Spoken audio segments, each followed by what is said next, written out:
The title of my message this morning is The Freedom of Self-Control.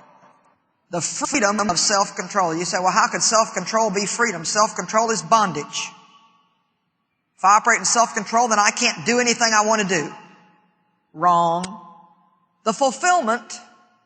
Well, let me just ask first. How many of you have a vision, a dream, or a goal for your life? There's some area of your life where you want to see something better happen than what's happening right now.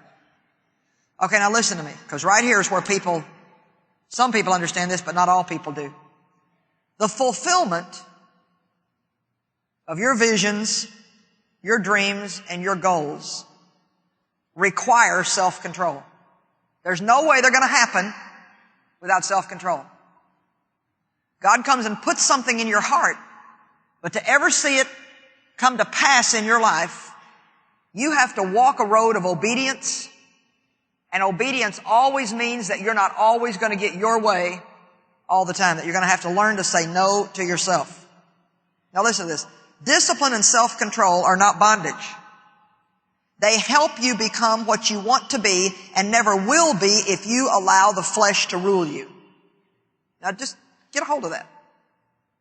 Discipline and self-control are your friends. They're tools that God gives you to use, not legalism, discipline and self-control. There is a difference in legalism and in living a disciplined, self-controlled life. I believe that I am a disciplined person, but I also believe very firmly that I am now free from legalism. And we're going to talk more as we get into this about what that dividing line is.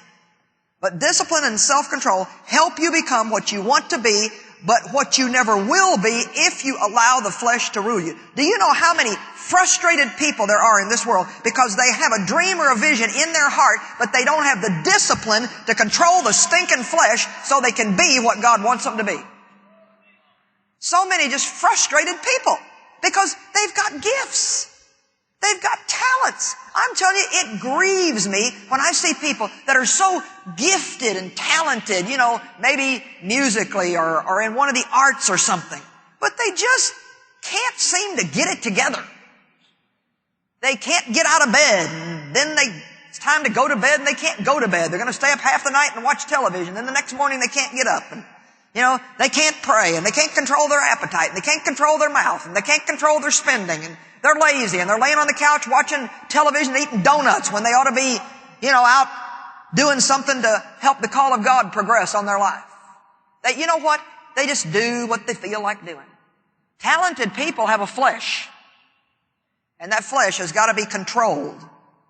It's got to be disciplined if we're going to be all that God wants us to be. Everybody say, if I want to be what God wants me to be, I've got to discipline myself. Say, the fruit of the Spirit is self-control. Now get yourself a hunk of your flesh. Just look right at it. Say, you have controlled me long enough. Today I'm taking over. Learn to like the word no. Because you're going to hear it a lot. Now practice. Just look at your flesh and say, no. All right.